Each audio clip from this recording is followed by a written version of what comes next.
A pesar de los grandes avances en salud pública y el control de la mayoría de las enfermedades infecciosas, el dengue continúa representando un desafío para los profesionales de la salud a nivel mundial. La prevención, el diagnóstico y el tratamiento son parte de un gran desafío para el dengue, más que para la mayoría de las enfermedades infecciosas que se presentan diariamente en la práctica clínica. Se presenta alrededor de un caso sintomático por 4 casos de dengue.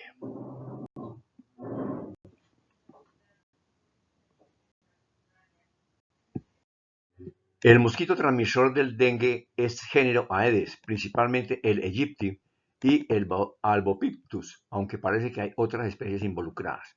La característica principal de estos mosquitos son los filamentos blancos en sus patas. Pueden picar a cualquier hora del día, aunque generalmente lo hacen en las primeras horas de la mañana y en las últimas de la tarde. Es un mosquito limpio que sus larvas se desarrollan en aguas limpias estancadas. Aedes aegypti es un mosquito que se reproduce en la zona urbana y frecuentemente pica a numerosas personas durante su periodo de alimentación. Este mosquito está distribuido en toda la América, excepto en Canadá y Chile en la zona fría. El Aedes albopictus tiene la facultad de hibernar y tolerar temperaturas muy bajas y como resultado su presencia en Norteamérica y Europa. Son fáciles de ser transportados por las llantas de las tractomulas y otros utensilios.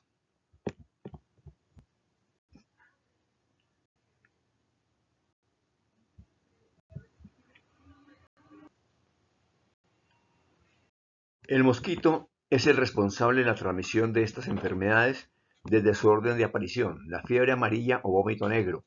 Hace mucho dejó de presentarse en nuestro medio y las otras restantes, el dengue, chikungunya y zika, tienen manifestaciones en común, unas más severas que otras, especialmente en los primeros días del proceso febril, pero ante un paciente con fiebre, artralgias, mialgia, cefalea, dolor retroocular, etc., primero hay que descartar el dengue.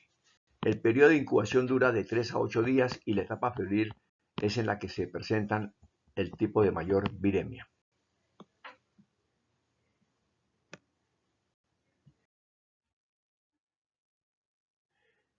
El dengue es una enfermedad única con diferentes presentaciones clínicas y a menudo con evolución y resultados impredecibles. Es producido por un virus de ARN que tiene 4 serotipos asociados. El 80% de los infectados son asintomáticos. Las personas asintomáticos portan el virus y aún pueden transmitir la enfermedad. La infección por un serotipo determinado confiere inmunidad permanente contra el mismo, denominada inmunidad homóloga, y solo por unos pocos meses contra los otros serotipos, denominada inmunidad heteróloga. En teoría, una persona pudiera presentar los 4 tipos de enfermedad. Hasta el momento solo se han comprobado hasta 3 infecciones en un mismo individuo. Cualquier serotipo puede producir formas graves de la enfermedad, aunque los serotipos 2 y 3 han sido los más involucrados en formas graves y muerte. Para que ocurran casos autóctonos de dengue en una población, se requiere la presencia del virus, del mosquito y de personas susceptibles. Esto está influido por algunos factores ambientales como la temperatura media, entre otros, que modifican la capacidad del vector para el desarrollo de la infección viral y su transmisión, al igual que la altura por debajo de los 2.000 metros del nivel del mar, 80 al 90% del territorio colombiano. Otro problema que se aprecia y que dificulta el diagnóstico temprano del dengue es la reacción cruzada entre los anticuerpos de IgM, IgG del dengue y del Zika.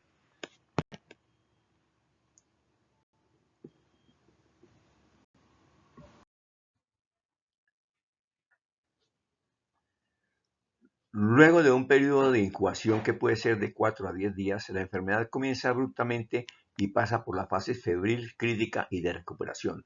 Podrán aparecer las manifestaciones clínicas, aunque una alta proporción de las personas infectadas cursarán de manera asintomática. Al inicio de la fiebre no es posible predecir si el paciente tendrá síntomas y signos leves todo el tiempo o si evolucionará a una forma grave de la enfermedad, de tal forma que se debe realizar un seguimiento estricto del paciente y este junto a su grupo familiar deben estar atentos a los signos de alarma, controlando a todo paciente con dengue hasta al menos 48 horas de finalizada la etapa febril.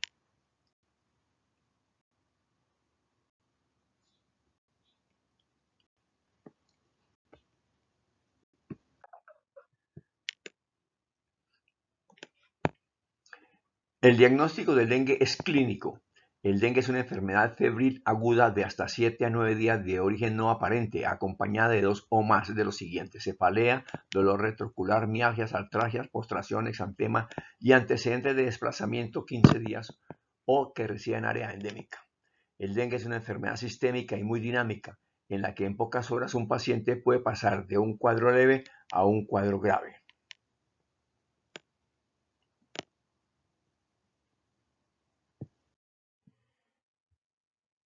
Si bien existen ciertas diferencias clínicas entre las enfermedades transmitidas por vectores, los criterios no son suficientes para hacer un diagnóstico empírico correcto. Debido a que el dengue en su fase aguda es la que más compromiso presenta, pudiendo evolucionar a una forma más severa, se debe descartar esta como primera instancia.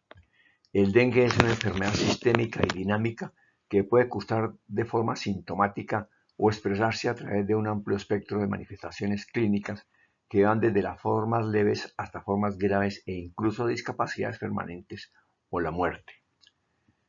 Aproximadamente entre el 1 y el 4% de los casos sintomáticos presentan manifestaciones graves de la enfermedad. Como es una enfermedad febril, la fiebre está presente en todos los casos y determina el inicio de la enfermedad. Suele durar de 2 a 7 días presentándose enrojecimiento de la cara, eritema, dolor corporal generalizado, mialgia, artralgia, dolor de cabeza, dolor retroorbital. La bradicardia relativa es común en la fase febril, ya que la fiebre no eleva la frecuencia cardíaca en forma importante. También están las manifestaciones del sistema digestivo, historias como anorexia, náuseas, vómitos persistentes. Algunos pacientes pueden desarrollar manifestaciones hemorrágicas leves sin que correspondan a un cuadro de dengue grave, tales como petequias espontáneas o provocadas, equimosis, epistaxis, gingivorragia, hematemesis, sangrado genital, hematuria, que puede ser microscópica, sangrado en los sitios de venopunción. Los sangrados ginecológicos, tanto la menorragia como la metrorragia, pueden ser de intensidad variable. Las pacientes pueden requerir internación para una mejor observación o para un tratamiento de reposición de líquidos o de sangre. Estas pacientes no serán consideradas como casos de dengue grave. Para esta clasificación se requieren otros parámetros.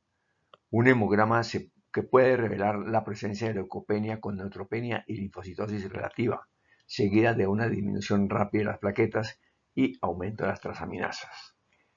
En no más del 50% de los casos, estos síntomas pueden acompañarse de un exantema, en la mayoría de ellos pruriginoso, no patognomónico, denominado hilas blancas en mar rojo.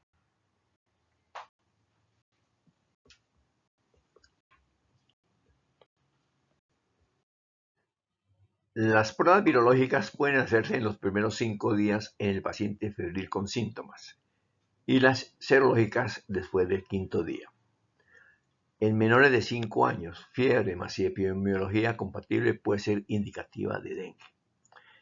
En general, parece que la primera infección por dengue produce más rápidamente la respuesta de IgM y la segunda infección induce más rápido la respuesta de IgG. El antígeno NS1 es una proteína no estructural y se produce en gran cantidad durante la replicación viral. No es seroespecífica y se cree que puede presentarse deficiencia de ella en algunos pacientes quienes han sido infectados previamente.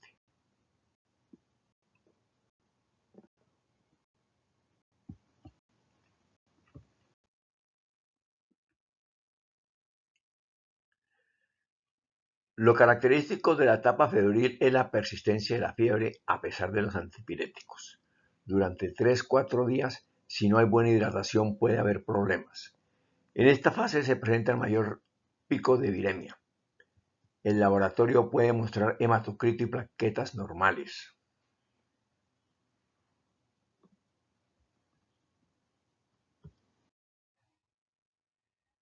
El periodo durante el cual se produce la caída de la fiebre y hasta 48 horas después es cuando los enfermos pueden presentar complicaciones, ya que la extravasación de plasma es más intensa y puede conducir al shock por dengue.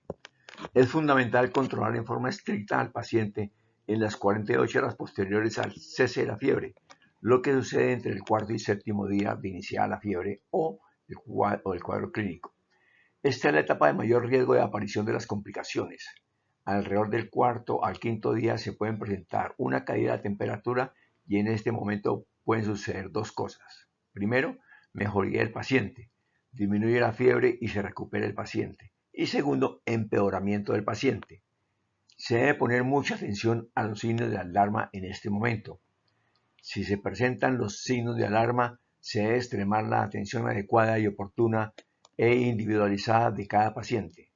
El control de sus signos vitales, su manejo hídrico para la adecuada hidratación y la presencia de diuresis siquiera entre 1 y 1.5 centímetros kilo-hora. Si el paciente recupera la fase crítica hacia el séptimo día, la fiebre no va a volver y la extravasación de líquidos que se hubiera presentado comienza a reabsorberse. El líquido vuelve al espacio intravascular, lo cual puede presentar algún tipo de dificultad por sobrecarga de líquidos, que puede ser importante en pacientes con cardiopatías, neumopatías o problemas renales o adultos. Los casos de dengue grave son más frecuentes en personas que ya padecieron dengue por un serotipo, una infección primaria, y se infectan nuevamente, infección secundaria, con un serotipo diferente al que le ocasiona el primer cuadro. Este fenómeno puede ocurrir hasta muchos años después de ocurrir la infección primaria, pero no implica necesariamente que toda infección secundaria conduzca a dengue grave. No obstante, también la infección primaria puede asociarse a dengue grave en relación con virulencia de la cepa o a otros factores del hospedero. Cuando la fiebre asociada con el dengue comienza a desaparecer, algunos pacientes pueden complicarse. Presentan aumento de la permeabilidad capilar con incremento del hematocrito, lo cual marca el comienzo de la fase crítica. Extravasación del plasma que puede durar 24 a 48 horas. Puede asociarse con epistaxis, gingivorragias, metrorragias, debido a cambios inmunopatogénicos que no están bien establecidos. La leucopenia con neutropenia de linfocitosis del 15 al 20%, linfocitos atípicos con trombocitopenia rápida, suele preceder a la extravasación plasmática. El empeoramiento es precedido por uno o más signos clínicos conocidos como signos de alarma, ya que anuncian la inminencia de shock, entre ellos el dolor abdominal continuo e intenso, que puede ser un signo de que el paciente puede o está evolucionando hacia un choque por dengue, valor predictivo positivo del 90%, al igual que 3 o más vómitos en una hora, caída brusca de la temperatura y alteración del estado de conciencia. Durante o después del shock es el momento cuando se producen con mayor frecuencia las grandes hemorragias, hematemesis, melena y otras. Así que prevenir el shock es prevenir las grandes hemorragias. El dolor abdominal no es tanto por la hepatomegalia y al parecer se debe más a un dolor intenso referido al epigastrio por reflejo determinado por la presencia súbita de gran cantidad de líquido extravasado hacia la zona pararrenales y perirenales que irrita los plejos nerviosos de la región retroperitoneal. Puede haber dolor abdominal por hepatitis, pancreatitis, que sin embargo no están asociados con los signos de alarma. El engrosamiento de la vesícula se ha interpretado erróneamente como colecistitis alitiásica, y todo se debe a la presencia de líquido en forma de edema sin infiltrado inflamatorio en su pared. La extravasación del plasma, escape de líquidos desde el espacio intravascular hacia el extravascular, derrame pleural, ascitis, pericarditis, etc. Síndrome de dificultad respiratoria que puede llevar al choque hipovolémico, presentando piel fría, pulso débil, taquicardia, hipotensión, con gládula menor de 15, aceptándose que es secundario a la hipoxia cerebral debida a la hipovolemia por extravasación del plasma.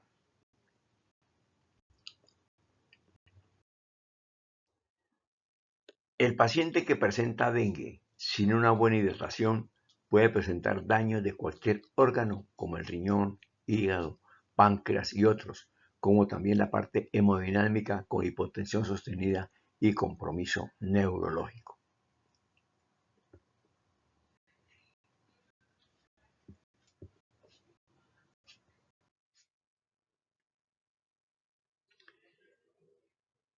En cuanto a la clasificación, dado el amplio espectro de manifestaciones clínicas que se pueden presentar durante el dengue, se han clasificado la enfermedad según su gravedad con la finalidad de proporcionar un manejo adecuado. La clasificación actual del dengue según su gravedad: dengue sin signos de alarma, dengue con signos de alarma y dengue grave. Esta clasificación surge a partir de los resultados de un estudio sobre el dengue y su control conocido como estudio DENCO, que incluyó casi 2.000 casos confirmados de dengue de 8 países y 2 continentes, y luego de sucesivas revisiones de especialistas de varios países. O sea que esta es la clasificación que debemos utilizar actualmente. El dengue sin signos de alarma es un diagnóstico presuntivo. Un dengue sin signos de alarma, como hemos explicado previamente, se clasifica como toda persona que vive o ha viajado en los últimos 14 días a zonas con transmisión de dengue y presenta fiebre, habitualmente de 2 a 7 días de evolución, y 2 o más de las siguientes manifestaciones: náuseas o vómito, exantema, cefalea o dolor retroorbitario, mialgia o artralgia, petequias o prueba de torniquete positiva. Leucopenia, pudiendo considerarse signos de alarma: preocupación familiar excesiva, poca garantía para el cuidado y vigilancia, seguimiento y la asistencia al control, inapetencia marcada, en lactantes el llanto constante o con la movilización, o que de pronto vivan en sitios muy lejanos.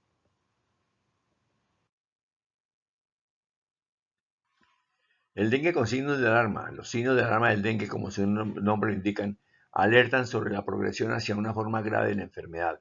La mayoría de los signos de alarma son consecuencia de un incremento de la permeabilidad capilar, por lo que marcan el inicio de la fase crítica, y generalmente cuando aparecen lo hacen entre el tercero y el séptimo día de la enfermedad.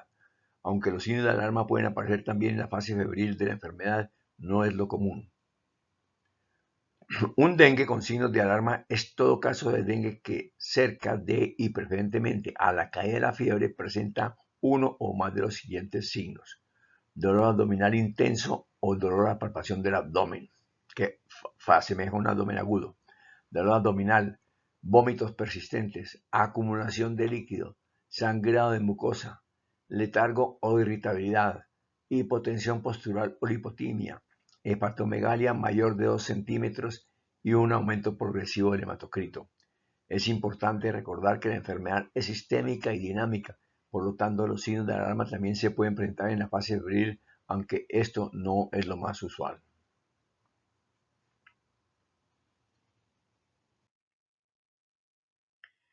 Un dengue grave es todo caso de dengue que tiene una o más de las siguientes manifestaciones: choque o dificultad respiratoria debido a extravasación grave de plasma, sangrado grave según la evaluación del médico tratante, por ejemplo hematemesis, melena, metrorragia voluminosa, sangrado del sistema nervioso central, compromiso grave de órganos, entre los que pueden mencionar el daño hepático y miocarditis, entre otros. El choque hipovolémico debido a la fuga de plasma es la forma más común de gravedad del dengue. Este no ocurre durante la fase febril de la enfermedad, sino cuando la fiebre ha bajado. El paciente con frecuencia presenta dolor abdominal severo y sostenido que los familiares y los médicos a veces malinterpretan. Este dolor, referido al epigastrio u otras ubicaciones abdominales, indica que una cantidad no especificada de líquido se escapa de los vasos sanguíneos al retroperitoneo u otras ubicaciones. El vómito a menudo se asocia con esta fase. Estas son las señales de advertencia más frecuentes relacionadas, ya que con una cierta depresión de la conciencia o con hiperagitabilidad, ambas expresiones de hipoxia cerebral.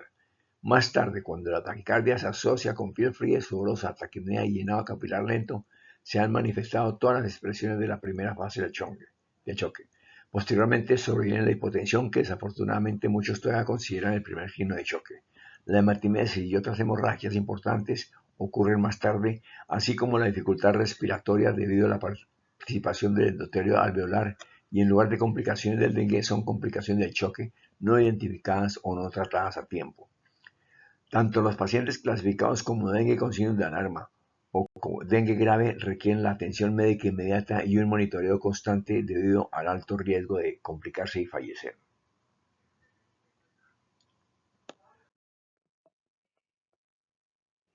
Cuando se disponga, se solicitará un hemograma completo de acuerdo con la condición clínica del paciente y a su evolución cada 4, 6, 8, 12 o 24 horas, que proporciona lo siguiente: hematocrito, o si tenemos el hematocrito determinado en la fase febril temprana, corresponde al valor basal del paciente, o un hematocrito que aumenta medido en 2 muestras consecutivas es un signo de alarma e indica fuga de plasma o deshidratación y progresión de la enfermedad a dengue grave. Leucocitos o un descenso en el número de leucocitos aumenta la probabilidad del diagnóstico de dengue. Plaquetas o una disminución rápida del número de plaquetas medido en 2 muestras consecutivas indica que la enfermedad aún sigue activa o en evolución. Transaminasas, tiempo de coagulación, ecografía para buscar compromiso de otros órganos. Al establecer la gravedad se encontró que al inicio de la enfermedad tener niveles de proteína C reactiva menores a 9.8 y de hidrogenasa láctica menores a 400 unidades podía disminuir el riesgo de evolución hacia la forma de dengue grave, y tener niveles de amonio menor de 4 mg/% podría incrementar en 3.46 veces el riesgo de presentar dengue grave. Toma de glucometrías con frecuencia, electrolitos y gases, y descartar compromiso infeccioso.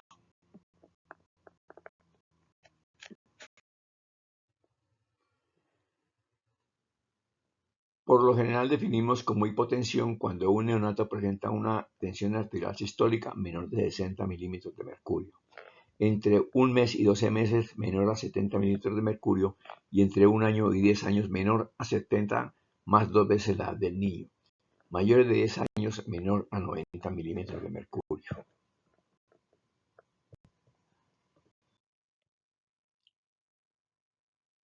El hematocrito en los niños. Estos datos son aproximados. Vale la pena aclarar que en nuestra población chipcho-colombiana, en los menores de 1 a 5 años podemos observar hematocritos de aproximadamente 32 a 36 y de 5 a 10 años alrededor de 38.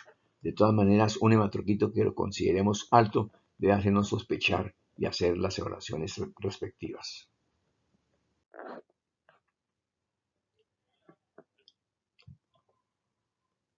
El manejo de los líquidos se hará de acuerdo al programa de Holiday-Segar, que ya es por todos conocidos.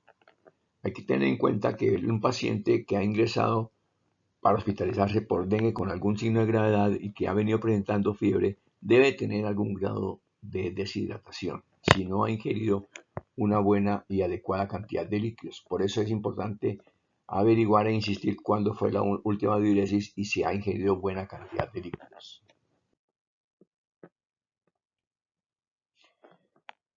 Ante la sospecha de dengue, ¿qué debemos preguntar? A partir de la anamnesis, el examen físico y los resultados del laboratorio clínico, cuando éste esté disponible, debemos ser capaces de poder responder las siguientes preguntas con respecto al paciente. ¿Tiene dengue? ¿En qué fase del dengue se encuentra? ¿Tiene signos de alarma? ¿Cuál es el estado hemodinámico y de hidratación? ¿Está en choque? ¿Tiene otras afecciones concomitantes? ¿Requiere hospitalización? Y todo esto nos va a definir el manejo y el pronóstico del paciente.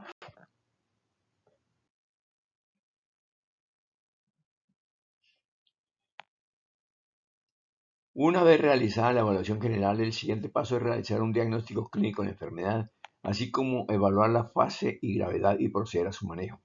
Recordemos que el diagnóstico del dengue es completamente clínico y de acuerdo a esta valoración clínica es como debemos iniciar su manejo y observación.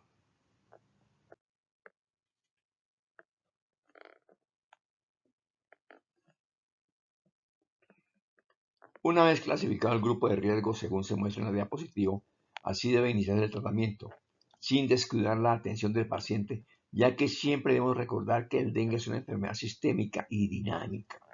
Grupo A, tratamiento ambulatorio pero con observación relativamente frecuente. Grupo B1, tratamiento en unidades de dengue, líquidos vía oral o intravenoso de acuerdo con la individualización de cada paciente. Y grupo B2, tratamiento intravenoso en hospitales de segundo o mayor nivel. Y el grupo C, tratamiento de urgencias en el lugar del diagnóstico durante el traslado o derivación urgente a nivel más complejo. Todo esto y la urgencia en que iniciemos el manejo dependerá el pronóstico del paciente. Haciendo énfasis nuevamente en que los pacientes del grupo A son aquellos que toleran la vía oral, tienen diuresis adecuada, no tienen ninguna condición clínica asociada, viven cerca, tienen alguien que nos cuide y el manejo de estos pacientes es ambulatorio. Dieta normal con abundantes líquidos. Pueden usarse sales de hidratación oral, agua de cebada, de arroz o coco. Se debe tener mucho cuidado con la ingesta de agua sola, pues es causa de desequilibrio hidroelectrolítico. Controle la temperatura con acetaminofel o metamizol. Acetaminofel 500 a 350 miligramos cada 4 a 6 horas en adultos y de 10 a 15 miligramos cada 6 horas en niños. Y el metamizol 500 miligramos cada 6 horas en adultos y en niños 10 miligramos kilo de cada 6 horas. Si el paciente no tolera la vía oral, puede usarse la vía endovenosa con líquidos de mantenimiento. No usar solución salina o Ringer en menores de 5 años, sino solución salina destrozada. El personal de asistencia está en la obligación de informar sobre los signos de alarma. Estar seguro de que el paciente puede acudir a sus controles adecuados con observación diaria, siquiera hasta 24 o 48 horas después de la efervescencia de la fiebre, sin el uso de antipiréticos. Recomendaciones adicionales: uso del tornillo, buscar y eliminar posibles quedaderos del vector, no uso de asa, ni AINES, ni medicamentos intramusculares. Entrenar a los familiares en los signos de alarma, que sería lo más adecuado en este momento. Los pacientes del grupo B1 son aquellos que no tienen signos de alarmas y que presentan comorbilidades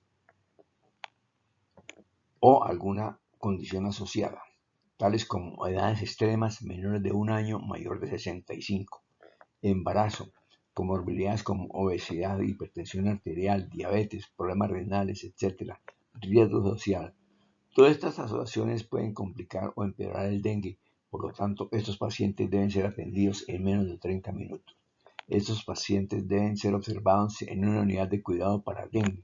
Se debe prevenir o tratar la deshidratación con sales de hidratación oral, pero si el paciente no bebe o bebe poco o se encuentra con algún signo de deshidratación, se debe iniciar la hidratación por vía intravenosa, siendo la ley de Holiday-Segar, y continuar con líquidos de mantenimiento con suelo fisiológico al 0,9 o lactato Ringer entre 2 y 3 centímetros kilo. Se debe tener cuidado en los adultos mayores, pues este grupo puede presentar sobrecarga hídrica aún con los líquidos de mantenimiento y por lo general tenemos que evaluarlos para poner un poco menos.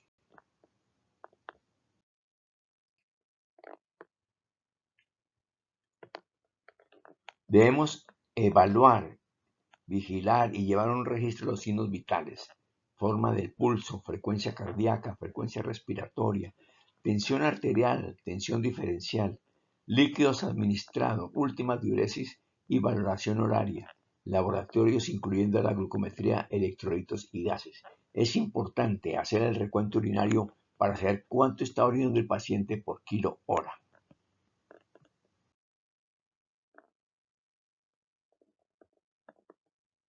En cuanto al grupo B2, con pacientes con signos de alarma, de los 8 signos de alarma, 7 son clínicos y solamente uno es de laboratorio, el hematocrito. Un paciente en estas condiciones es un paciente que debe recibir una atención inmediata, pues se considera que ya puede estar cursando con algún grado de deshidratación por su proceso febril, la poca ingesta de líquidos, etc. Hacer énfasis sobre su última diuresis e iniciar el manejo. Se recomienda hidratación temprana e inmediata. Valoración horaria que permitirá el ajuste de los líquidos administrados ante la presencia de mejoría de inestabilidad o sobrecarga de líquidos. Se iniciarán líquidos de solución salina o lactato Ringer a 10 centímetros kilo hora, debiendo ser individualizado en todo paciente con comorbilidad o adulto mayor. Se reevalúa el paciente a la hora de la administración de los líquidos. Si hay mejoría clínica hemodinámica y diuresis de mayor a 1 centímetro kilo hora, reducir el goteo a 5 a 7 durante las próximas 2 a 4 horas. Si hay mejoría clínica hemodinámica y diuresis mayor a 1, reducir el goteo a 3 a 5 kilo hora durante las 2 a 4 horas. Reevaluar, y si hay mejoría clínica hemodinámica y de diuresis mayor a 1 kilo hora, reducir el goteo de 2 a 4 durante las 4 horas. Si el paciente no presenta mejoría, se pasará entonces una segunda carga, y si no hay mejoría, se pasará una tercera carga.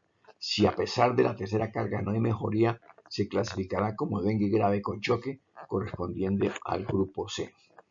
Por eso, la importancia de la valoración horaria al pie de la cama del paciente.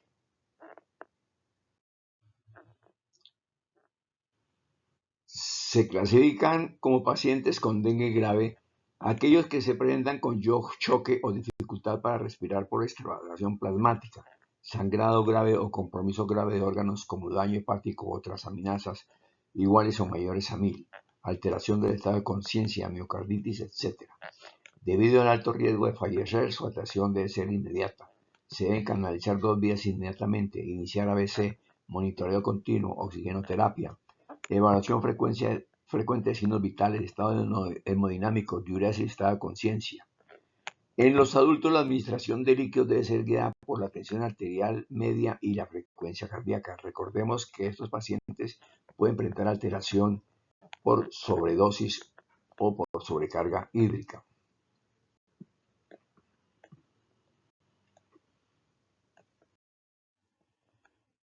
En cuanto al manejo del dengue grave, debemos iniciar de forma inmediata un bolo de 20 centímetros por kilo de solución salina de gato Ringer para pasar en 15 a 30 minutos. Reevaluar. Si a los 30 minutos hay mejoría, se disminuye el goteo a 10 centímetros kilo hora durante 1 a 2 horas. Reevaluar. Si hay evolución favorable, se disminuye el goteo 5 a 7 centímetros kilo hora por 4 a 6 horas. Reevaluar. Si la evolución es favorable, se disminuye el goteo a 3 a 5 centímetros kilo hora por 2 a 4 horas. Reevaluar. Si la evolución es favorable, se disminuye el goteo de 2 a 4 centímetros por kilo hora por 24 a 48 horas. Si el paciente no responde, se inician 2 infusiones más de la dosis inicial y si no responde, se trata como choque prolongado o resistente. Si no hay mejoría, iniciar inotrópicos. Si el hematocrito disminuye abruptamente, esto indica sangrado y la necesidad urgente de transfusión lo antes posible. Si el paciente persiste en choque con hematocrito normal o bajo, puede estar indicando hemorragia oculta. Ante la evidencia o sospecha de hemorragia grave en un paciente, se debe administrar glóbulos rojos empaquetados 5 a 10 centímetros por kilo y no se debe esperar a que los valores de hemoglobina bajen lo suficiente para hacer la transfusión. Se deben tomar los paraclínicos pertinentes. Si el fibrinógeno es menor de 100, se debe priorizar el uso de crioprecipitados a 0,15 unidades por kilo. Si el fibrinógeno es mayor de 100 y el PT y el PDT son normales a 1,5, los valores deben considerarse la transfusión de plasma fresco de 10 centímetros por kilo en 30 minutos. La hemorragia de las mucosas puede presentarse en cualquier caso de dengue y puede ser un signo de alarma si es abundante, pero si es de poca cantidad y el paciente se mantiene estable con la reanimación de líquidos, se debe considerar como sangrado de bajo riesgo. Se debe tener mucho cuidado con los pacientes que presentan anemia de células falciformes, que son muy comunes en nuestra región, porque su evolución es muy tórpida y fatal.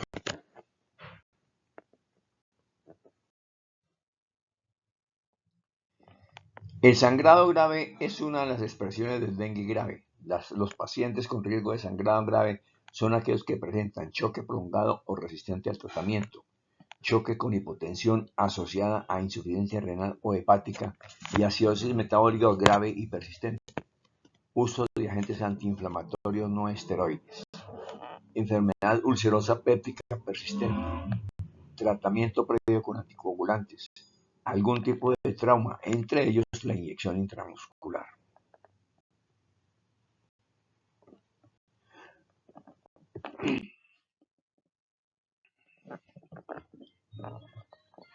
¿Cuándo debemos sospechar un dengue grave? Se debe sospechar sangrado grave ante un paciente que se presente con hemorragia persistente con inestabilidad hemodinámica, descenso súbito del hematocrito después de la reanimación con líquidos que presentan inestabilidad hemodinámica, choque persistente que no responde después de la administración del tercer bolo de líquidos a razón de 20 centímetros por kilo peso, choque con disminución del hematocrito basal antes de la reanimación con líquidos, pacientes que permanecen en choque con hematocrito normal o bajo, pero que muestran signos de sobrecarga de volumen, quienes podrían estar presentando una hemorragia oculta.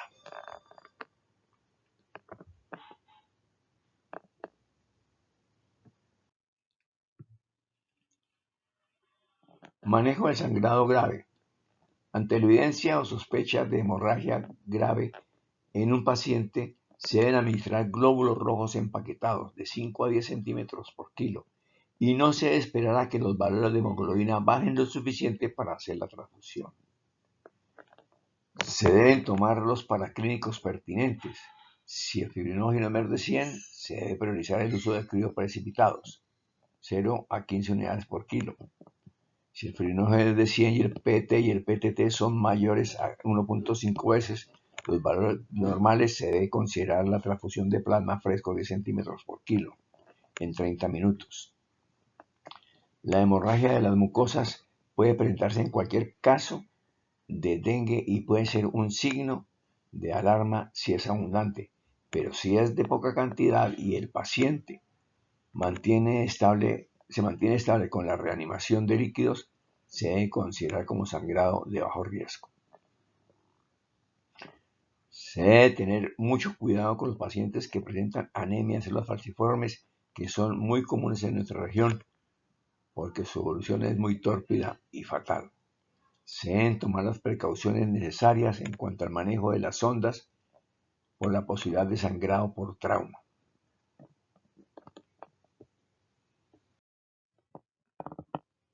Las siguientes condiciones predisponen a una sobrecarga de volumen en un paciente con dengue. Administración rápida o excesiva por vía intravenosa sin una evaluación constante del estado hemodinámico, sobre todo en adultos. Uso de soluciones hipotónicas en lugar de soluciones isotónicas. Administración de grandes volúmenes de líquidos en pacientes en los que no se ha detectado sangrado grave. Transfusión inapropiada de plasma fresco o soluciones coloidales. Administración de líquidos intravenosos después de resuelta la extravasación del plasma. Presencia de comorbilidades o enfermedades congénitas sin detectar. Afectación renal por dengue manifestada en dificultades en la resolución de líquidos en el tubo distal o afectación de la función glomerular.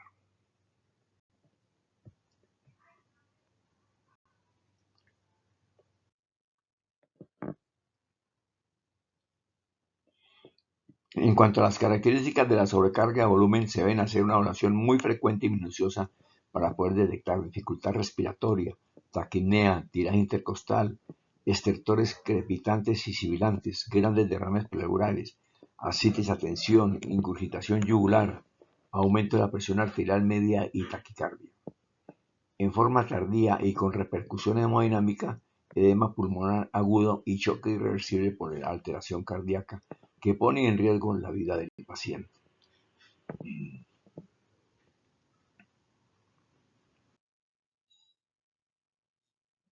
En cuanto al dengue y trombocitopenia, siempre debe individualizarse el uso de hemoderivados concentrados de plaquetas plasma fresco en pacientes con dengue, trombocitopenia, ya que no hay evidencia clínica de la mejoría con el uso de ellos. No es un signo de alarma, es un signo de sangrado, no está indicado el uso profiláctico de plaquetas.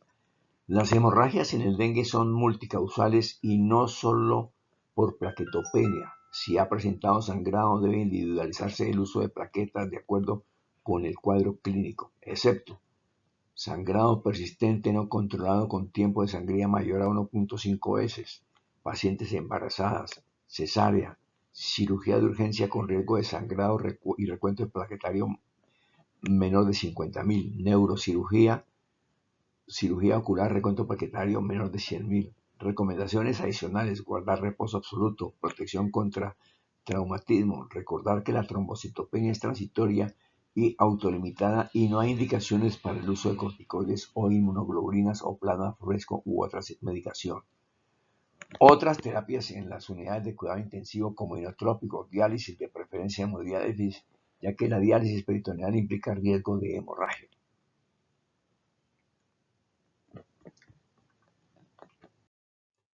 Algunos ítems que debemos tener en cuenta: ubicar al paciente en un área adecuada para reanimación, iniciar suplencia de oxígeno con máscara facial o cámara de Hood en lactantes, realizar acceso venoso periférico en los siguientes 90 segundos, 2-3 intentos.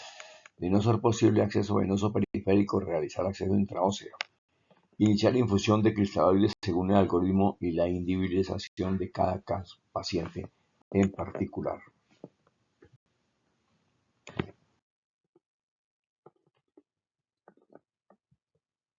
Son signos de mejoría: desaparición de los signos de alarma, aferir por más de 48 horas sin uso de antipiréticos, estabilidad hemodinámica, diuresis adecuada, hematocrito normal, tolerancia a la vía oral.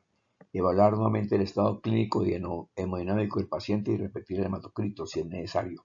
Evaluar el hematocrito, glucosa y determinar otros estudios a necesidad.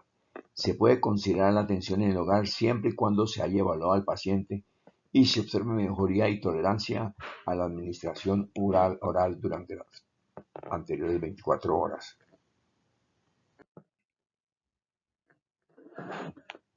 En cuanto a las metas de las terapias, debemos obtener un llenado capilar menor a 2 segundos, disminución de la frecuencia cardíaca, normalización de la presión arterial, saturación venosa de oxígeno mayor al 70, presencia de adecuada diuresis entre 0,5 y 1,5 centímetros kilo hora, evaluar la posibilidad de sobrecarga hídrica, recuperación dentro de la primera hora de ingreso, normalización hemodinámica a las 8 horas de ingreso, líquidos de mantenimiento de acuerdo con el peso o superficie corporal, de acuerdo a Holiday-Segar.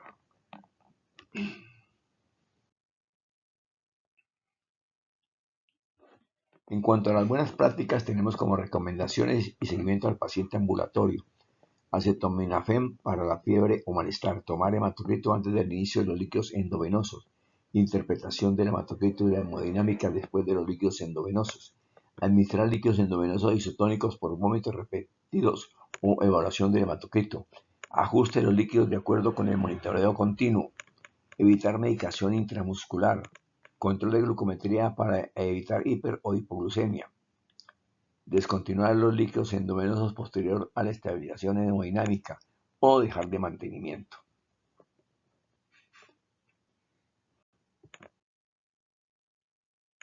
En cuanto a las malas prácticas, no asesoría o seguimiento del paciente, administración de aspirina o AINES, no tomar hematocrito antes de la administración de líquidos endovenosos, interpretación del hematocrito sin considerar el estado clínico del paciente o la edad del niño, administrar líquidos endovenosos a cualquier paciente, uso de líquidos endovenosos hipotónicos aún por vía oral, líquidos endovenosos excesivos o prolongados, suministro fijo de líquidos endovenosos sin criterio clínico, hiper o hipoglucemia por falta de controles, aplicar medicación intramuscular, continuar con líquidos endovenosos a pesar de la estabilización hemodinámica.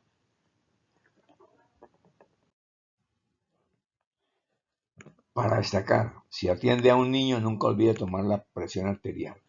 El primer día afebril es el día de mayor riesgo cuando se presentan las complicaciones. El primer signo de choque es la persistencia de taquicardia. Evalúe la reanimación con líquidos.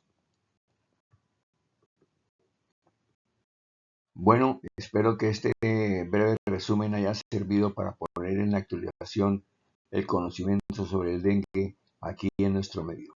Muchas gracias por su atención.